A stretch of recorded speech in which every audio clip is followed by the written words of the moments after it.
Foreigners. Exterior French countryside, 1978, dusk.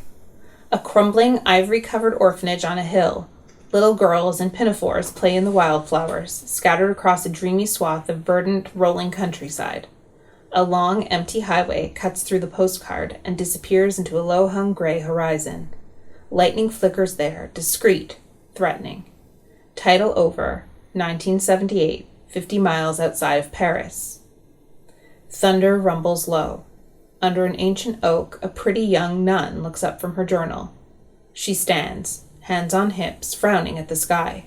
A raindrop pricks her cheek and falls like a tear. Girls, inside. It's going to rain. She herds pigtails into the old stone house, praising tiny bouquets, counting heads as they skip inside.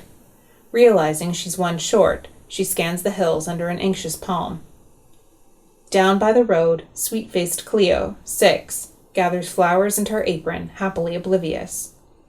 She twirls and hops, lost in fairyland, mumbling the tiny dialogue of make-believe. The nun tuts relieved disapproval, calls down the hill over the whoosh of the growing wind. Raindrops come faster. In French. Cleo, that's too far. What did I say about the road? Come inside. Her voice is swallowed by angry thunder, and down by the road, a gasp of girlish delight as Cleo spots a patch of mushrooms growing in a crack in the asphalt. Interior, exterior, rusty old truck, moving, dusk. A dark-haired young woman sings along to French radio on an empty stretch of country road. She's barefoot, one knee up in paint-splattered overalls, a free spirit belting Gainsbourg. Rain dots her windshield, pitter-patters on the metal roof. She flicks on the wipers. Taking the wheel with a knee, she twists up her hair and stretches for her bag on the passenger seat. We alternate between the nun, Cleo, and the girl in the truck. The nun curses in French as she watches Cleo step into the road. She starts downhill, annoyed, hands on hips.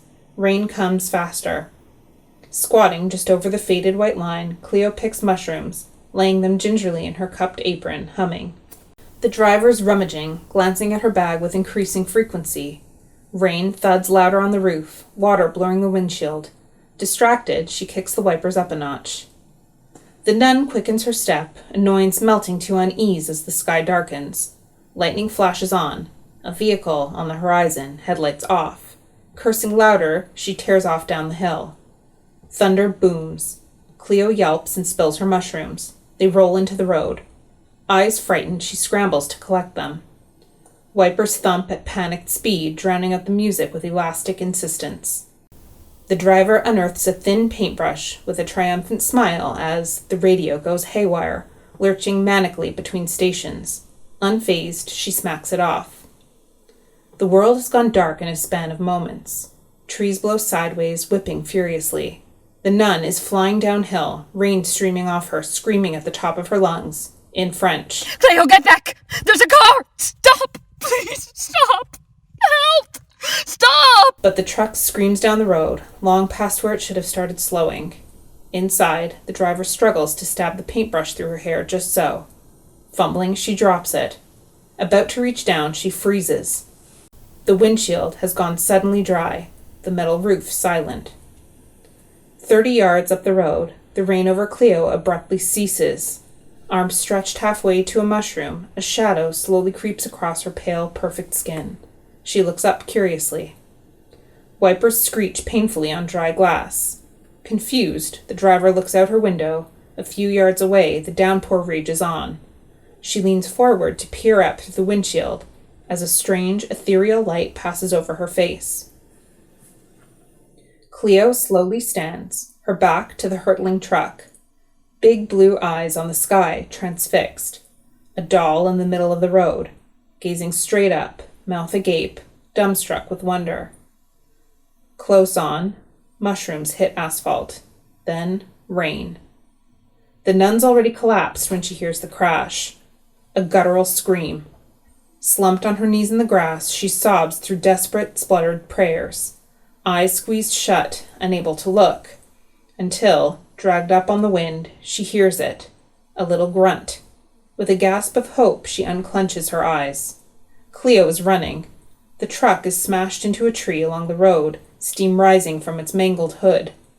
The nun lunges to her feet, breathless, joyful. Swiping rain from her eyes, she runs. Cleo beats her by a heartbeat.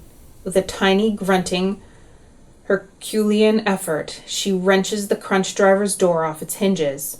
Lightning flashes, illuminating the cab. Cleo gasps. Cleo looks around, under, searching, desperate, but there's nowhere to hide, no one in sight. Only the nun, standing perfectly still behind her, eyes wide and staring. She's white as a ghost as she breathes a terrified whisper. Not again. On a menacing thunderclap, smash cut to exterior, the Sunset Strip, 1997, night. Rain batters 2 flickering neon palm trees in the sky. Cabo Cantina glows red between them in the hottest font of 1972.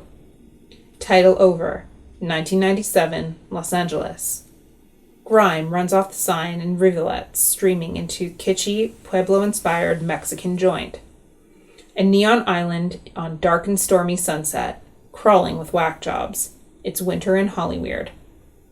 Interior, Cabo Cantina, Mexican restaurant, night. Dark, cavernous, stuck in the 70s. Perfect for extramarital occasions. Every booth, table, empty. Tropical mariachi blares. Round a corner and back, Margo Ruiz, 17, sits at a dated tiki bar, foot tapping to a different beat. She wears a colorful, floofy, traditional dress. Red lipstick, garish flower in her sleek, dark hair, smashed under bulky Walkman headphones. She's rolling cutlery, to put it mildly. Rising from the bar, an elaborate House of Cards castle built from napkin rolls. She expertly places the final touch as, headphones ripped violently from her head, the Taj crumbles. What did I say about Nirvana at work? Manager, Anna, 27, looms over her, bitchy arms folded menacingly. Ow! Sorry, I know, I'm sorry. What did I say? Even when it's dead, Huh? I know. That's not it, Margo. What did I say? Margo stares at her a beat. Anna doesn't blink. After a pause, That you'd sell it. Anna extends a palm face up, fringed by long pink press-ons. Margo hits eject, placing a tape with a little nod. A beat. How was your audition? You think I'm going to sell this with no case like a homeless person? Margo digs out the case, extends it meekly like a peace offering. Anna's lip curls in disgust. Then she snatches it, barking. They gave it to Claire Danes on her cell in the middle of my monologue. Happy? No. Well, Claire is. I'm cutting you early. I got 2 dimes in the meter and I gotta wash my wig. Okay, thanks. But, actually, can I stay? Just till the end of my shift? Margo, any time you work after release is gonna be strictly slavery. By California law. You want to go to jail for violating child labor laws? No. But my cousin won't be here till 9. Everybody in this town's got a sob story. Do the toilets and scram. Door jingles. Enter rowdy, youthful laughter. Anna might explode. She plunges press-ons violently into the tip jar, extracts a fist, and charges out as 4 teens crowd in from the rain, piling loudly into a booth. Margo glances for a head count. Eyes bulge. She ducks under the bar. These are unmistakably the popular kids. Ashley, shiny blonde prom queen. Rachel, her slightly mousier brunette lapdog. Jamal, star quarterback. Kyle, model grungy, sad blue eyes, lank blonde hair to his shoulders. Margo lunges for a cocktail shaker, knocking things over. Checks teeth, hair, then abruptly stands, calmly filling a chip basket. Wait, Kyle, isn't that your lap partner who's obsessed with you?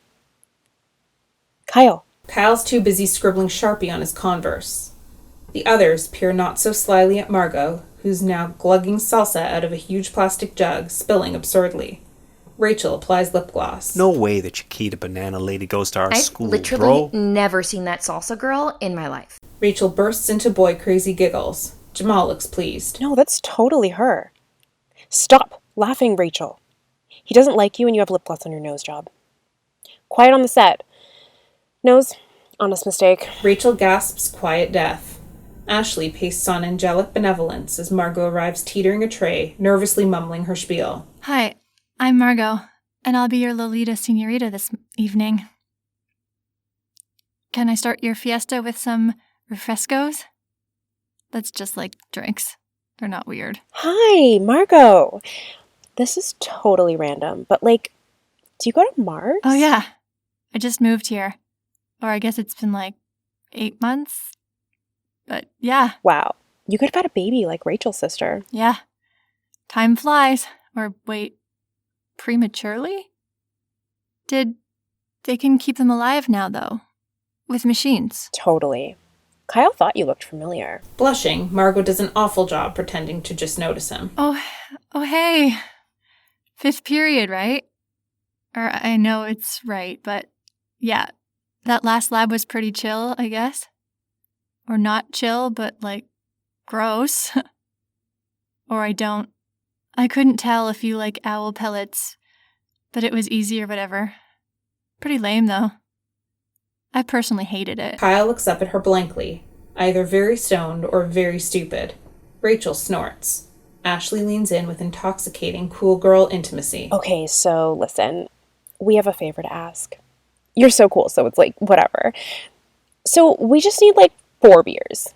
We can totally pay for them if you want. Margo looks physically pained. She glances at the door, deliberating.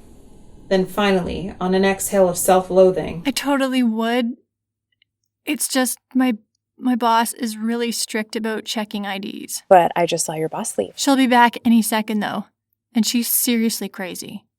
She made me check my grandma once. Just put it in soda cups. We do it all the time. My grandma died 3 days later from natural causes.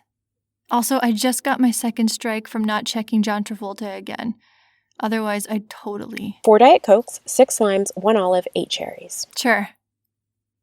Okay, wait.